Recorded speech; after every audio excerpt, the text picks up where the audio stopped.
What is up, guys? Welcome to a new series here on the Just Saying Sports channel. We are going to be doing our NFL predictions for the next week on a different day. This will come out on Wednesday. The date on Wednesday will be the 23rd. So this will come out Wednesday the 23rd. These are the predictions for Week 8 in the NFL. We came to a realization when we were talking to some people who watch the show that we needed to space out when we're doing certain things, and the NFL predictions happening in the middle of the current week don't really work. But if we add that beer hit really quick with the burps. If we do them that week on Sunday, it makes the segment so long it's not really worth it, because then we're predicting 2 weeks at once. Right. So we're now going to be doing a separate video, a much shorter video. This video will probably be honestly 20-30 minutes, I think. If that. So we're just going to go through the order of the games as they sit on Google, because no offense to the NFL website, Google lays out the games so much nicer for predictions because they're all on one page. Week 8 in the NFL will include some, I think, important games, because at this point in the season, all games are important. We're looking at almost halfway through Week 8 of Week 17. This will be the deciding week of if your team is a shit show, if your team can perform. His team's not even there yet, and it's a shit show, so don't worry. Yeah, shut up. The Dolphins are going to not win a game, probably not. But hey, guaranteed. Wait, how does the NFL draft work? Is that a lottery? Yeah, no. It's worst record gets the first pick.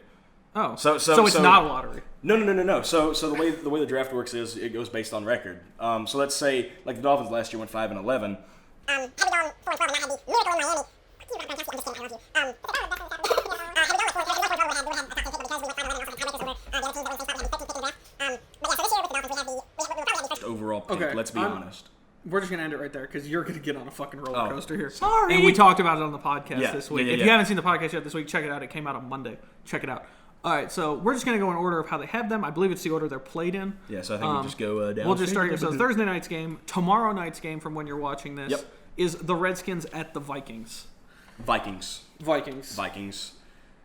I said it. I said it this week for the Vikings. I don't remember who they played.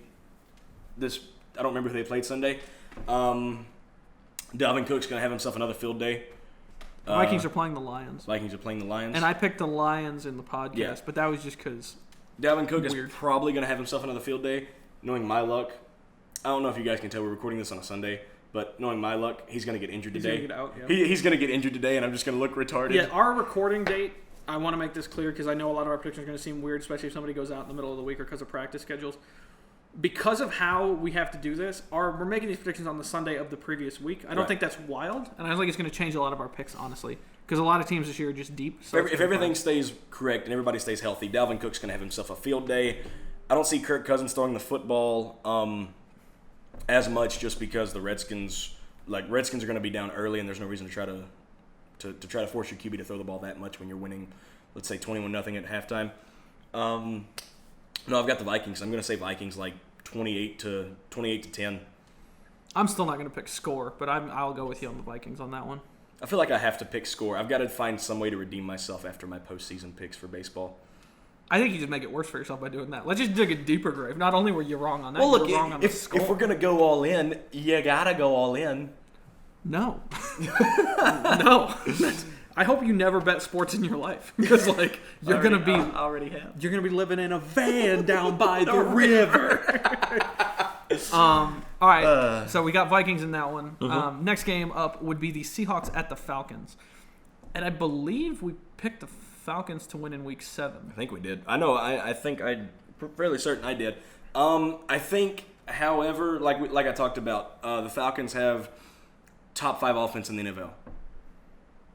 No questions about it. I just think the Seahawks are going to roll them. I think the Seahawks are going to come in, and honestly, they're gonna show the Falcons what it's like to be a playoff team, and what it's like to not blow a 28-3 lead in the Super Bowl, and what it's not like to have a bad defense that cannot help you out your amazing offense. Because Russell Wilson, like I said, MVP caliber year, like 1,700 passing yards, I think, maybe 1,400. I don't know for sure. It's just got 14 touchdowns, no picks. I think he leads. I think he's second in the NFL in terms of QBR. I think Dak's first at the moment. All right, next game. So we've agreed so far. Vikings. I have the Vikings, and you have the Vikings, and then we have both have the Seahawks. Yep. I almost said the Falcons. That would have been a mistake. I was looking at two birds. It was bad. We have the Chargers at the Bears. I'm going to say the Bears. I'm also going to say the Bears. I just think Trubisky will be back in the saddle, and I think Chicago's going to rally around that. I think after this week's game against the Saints, I think Trubisky shows that he's ready to actually step up, and I think Mitchell Trubisky... Ready to be a franchise QB. I think Mitchell Trubisky has a better game passing-wise than Phillip Rivers, and I think he's able to lead the Bears to winning the NFC North. And the Bears are a good team. I mean, even in the losses they've had this year, they're not a sloppy team. No, not at all. They're just... When you lose a QB in that fashion, it's rough. It's a rough way. I think it's the same thing the Saints have kind of faced without Drew Brees. It's like, it's a rough way to go. But, I mean, they've showed that they can handle it. Okay, next game up, Giants-Lions. I'll let you pick, because I'm still undecided. And if you're undecided, I'll just go ahead and make my pick real quick. The Giants are just such a weird team. I'm gonna say Lions for the simple fact of the game's at home. Detroit's a tough place to play. It always has been. At least since they made their recoveries in the early 2010s. But I mean, like... I think Detroit just pulls it out. I still don't think Daniel Jones is the answer for the Giants, and I think the longer that the season goes on... It'll be more apparent. It's going to be a lot more apparent. But I think Lions pull it out. I'm going to say like 28-21. I'll split this one just to make my editing job harder a little bit later in the week. I'm going to go the Giants. I just feel like... They're such an on and off team. I feel like they'll be off this week, week 7, and I think they'll be on again next week for week 8. I don't think that's weird of me to say. I think that's just been them all season. They're either a winning team or they're borderline like AAC college team. Like they're borderline Dolphins. They're borderline Dolphins. All right, next game up is the Jets at the Jaguars. I'm gonna go Jags. All right. After the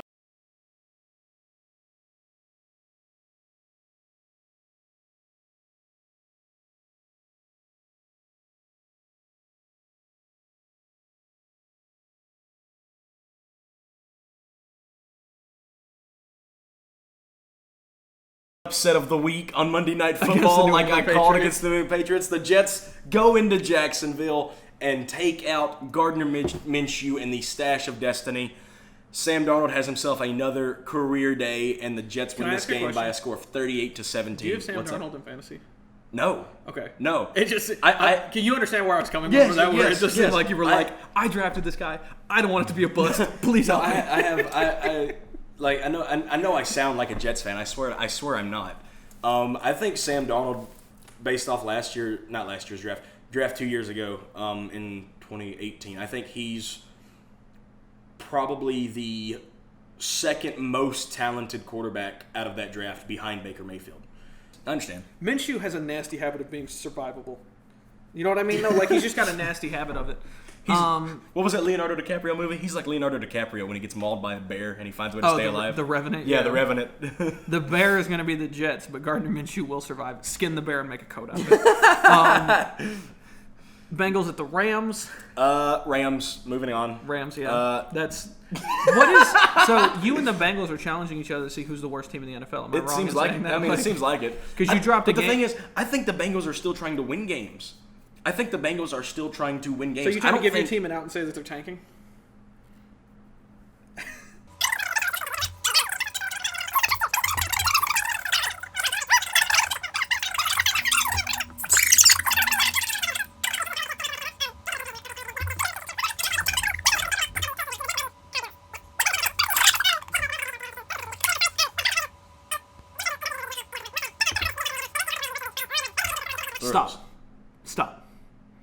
Stop.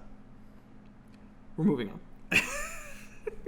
Holy shit, we're moving on. Josh Rosen is a good quarterback. 20-minute video, they said. I'm going to time-lapse that and make it play back faster, and I'm just going to say Dolphins bullshit up here on the wall, okay? That's what I'm going to say. That's what I'm going to say, because holy shit, I can't do it anymore. Holy crap. All right, next game, Buccaneers. I'm going to do it to where it fades in with my fingers. Dolphins bullshit. There, you feel better? All right. Buccaneers at the Titans.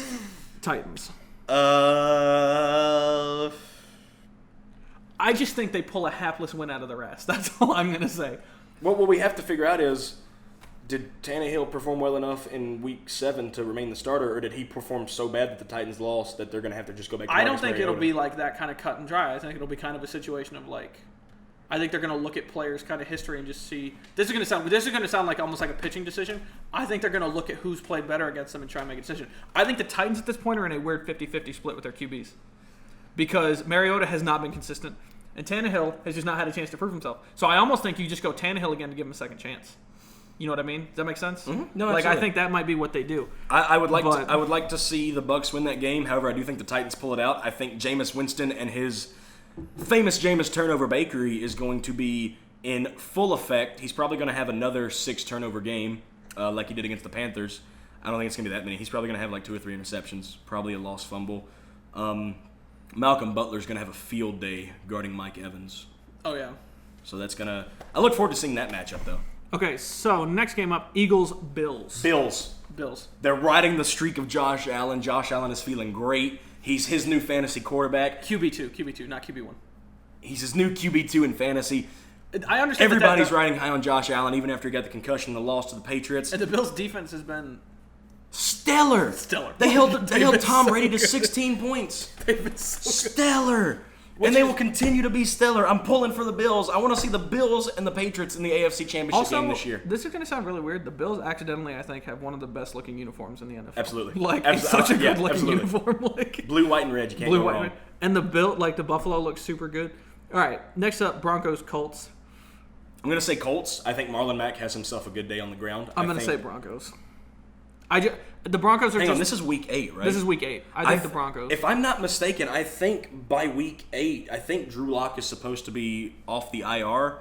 I think that the Broncos may go with starting quarterback Drew Lock over Joe Flacco after how bad Flacco's performed.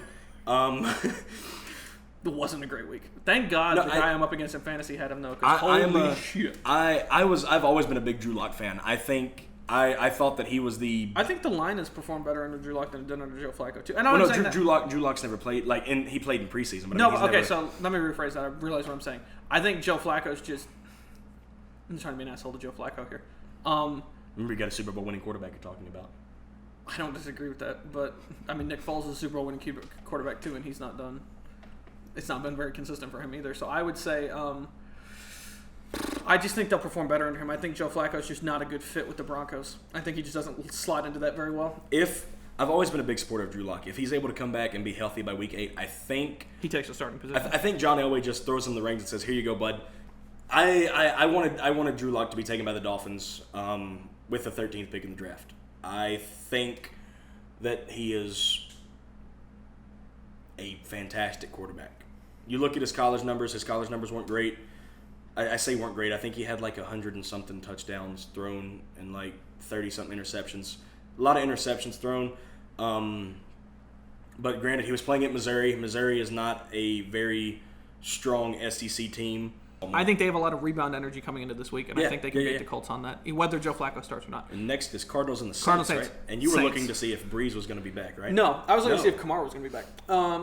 Because Drew Brees' thumb injury, I think he was slated to possibly return this week, but I think it's going to be next week. I do think, if I remember correctly, he should be back this next upcoming week. I might have misread that injury report. He may. I want to say it was 6 weeks he was supposed to miss, because I believe it was week 2, wasn't it, that he got hurt? I think so, yeah. Yeah, so 6 weeks.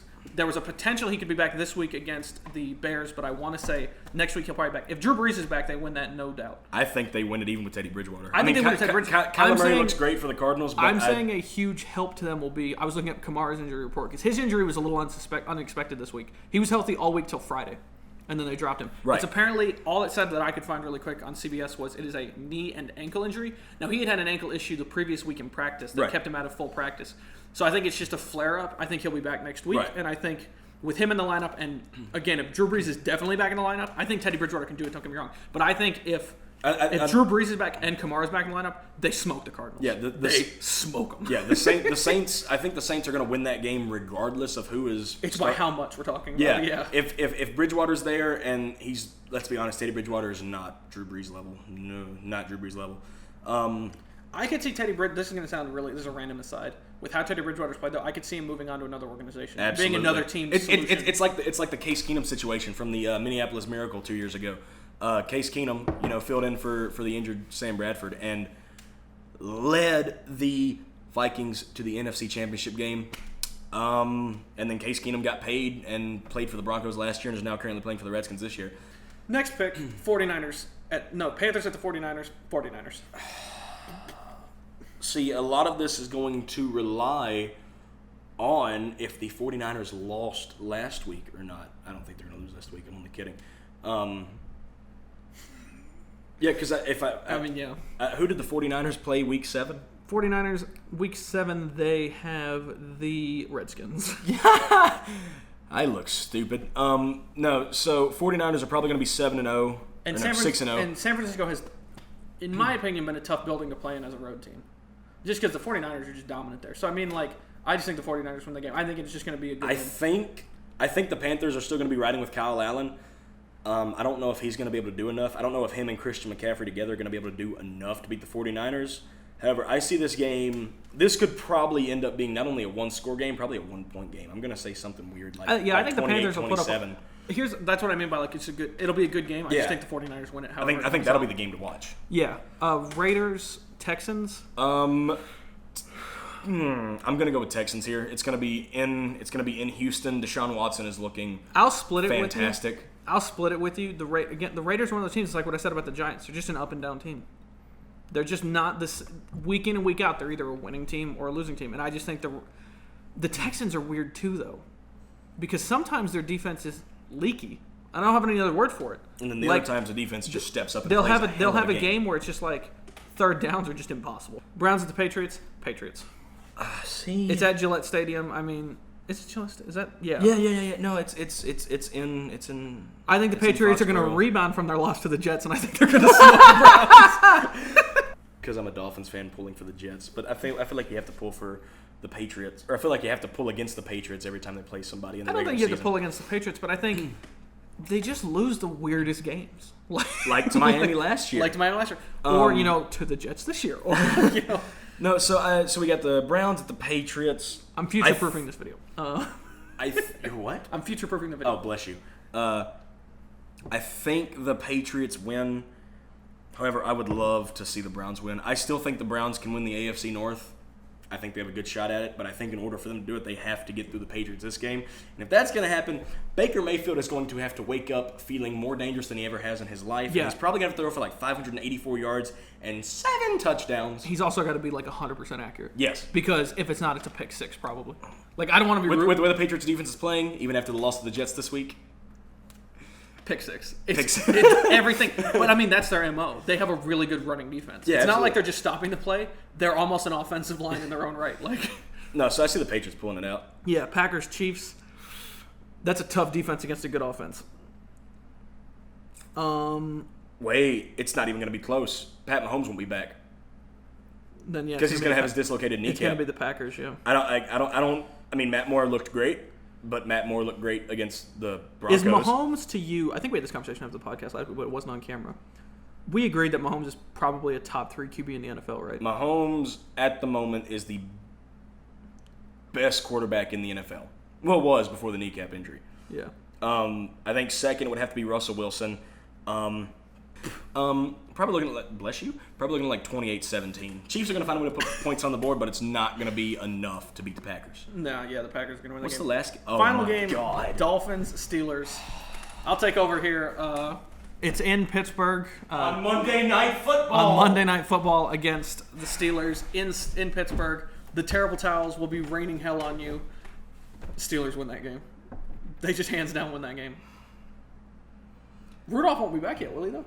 He got, knocked into the 5th grade. Let me say this. I don't want to joke about that. That knockout was actually scary. Yes. When we say out, I don't mean he was dazed. I mean him falling back, he looked dead. I was watching that live. When they have to remove your face mask because they're scared to remove your helmet, that shows you how hard they think. I was watching that live. Was that a target? Did they call a target on that? No. Was it his shoulder? He got him in the head. I think it was helmet to helmet. Was it helmet to helmet contact? Yeah. But I guess it wasn't deemed targeting, but it looked bad. I don't think the NFL has a targeting rule, to be honest. I don't know off the top of my head. Probably should. No. So God, why does it have to be Monday Night Football? Aren't the Steelers historically really good on Monday Night Football? Mm-hmm. I think Steelers win. I don't think you can pick the Dolphins in your right mind. I understand you're a fan, but it doesn't matter who's quarterbacking. It could be Mason Rudolph. It could be the legendary world champion duck caller Devlin Hodges. It could be Ben Roethlisberger and his broken tendon in his arm. It could be the fourth string punter from the practice squad. Steelers probably win that game like 38-7. Yeah. And I think Smith-Schuster's going to have a field day in that field. Like, I think he's just going to receive everything that's thrown. And the Dolphins move. I think after the game, they're going to beat you so bad, Smith-Schuster's going to pull the NFL badge off all the Dolphins jerseys because he's going to say y'all don't deserve to be there. I want to see the Dolphins just win a game. That's like a worst case scenario though. You have the Steelers at home in Pittsburgh on Monday Night Football. Yeah, at a 7:15 kickoff against the terrible Towels. Yellow is going to scare you. And this goes back to the whole thing with Josh Rosen. I think Josh Rosen's a great quarterback. I think he's got the ability and the potential to be a great starting quarterback for the next 10 years. I don't think it's right that we're tanking for Tua. I think you could lose one game and still come out on top. I mean, like, for the tanking, at least, for the first overall pick. Yeah, we could absolutely just go 1-15. Because I think the Bengals are going to stumble into some wins here recently, coming up. Who do they play this week? They got the Rams? I mean, they could. I mean, the Rams have not looked good, let's be honest. I'm going to have to go back and rewatch all of our picks so I can get them right. Because what I'm going to do is also, funny story about this video because we're about to end it here. We're at the end here pretty much. I'm going to keep a running track on his picks versus my picks and see at the end of the season coming forward who had the better picks. And I'm also going to try and make it a little bit kind of customized to us. Oh yeah, let's just. And also we have to remember Dolphins bullshit. So we'll see how that goes. But ladies and gentlemen, boys and girls, that was our first weekly pick video. This will come out. This should be out on Wednesday. I'm going to say 10 a.m. is a good time for this. Wednesday 10 a.m. Week 8 picks. Going forward, this is how we do our NFL picks. Please watch the podcast though, because we're going to talk about news from the previous week and stuff like that. And we're also going to talk about other sports as well, baseball, hockey. Hockey. We would love for you guys to give us a lot of feedback. Yeah, just give us feedback, send suggestions. I'm on Twitter and Instagram. You're on Instagram. I'm on Twitter and Instagram. I don't ever tweet. I don't do the Twitter. I do the Conway Twitter. We're going to change that. But Conway Twitter. Every tweet starts with "Hello, darling." Or no, so Premier League football moment. This is kind of funny. Unai Emery, our manager, is a Spaniard, and he doesn't speak good English. No matter what time of day it is, if he gets asked a question, they'll be like, Unai, how'd the game go today? He starts everything with, good evening. Because he's just been taught such a formal level of English, everything starts with a greeting, no matter where you are in the day. That's great. So it's like 8 a.m. in the morning at training. Unai, how do you think the practice session went? Good evening. He's amazing. But ladies and gentlemen, that's our Week 8 picks. Week 8 picks. We've enjoyed it. We'll be back next week with our Week 9 picks and a summary of our Week 8 picks and how they went south. As well as our podcast. Look forward to that on Monday, roughly at 9 o'clock in the morning. Monday's 8 a.m. I've actually got it worked out. 8 a.m. It came out on time this time. Mistakes before were just bad scheduling. We've worked a lot of that out. Yes, sir. This will be out at 10 a.m. on Wednesdays. Hope you guys enjoyed the video. Thank you. Have a good week, and good luck to your teams in Week 8 of the NFL season.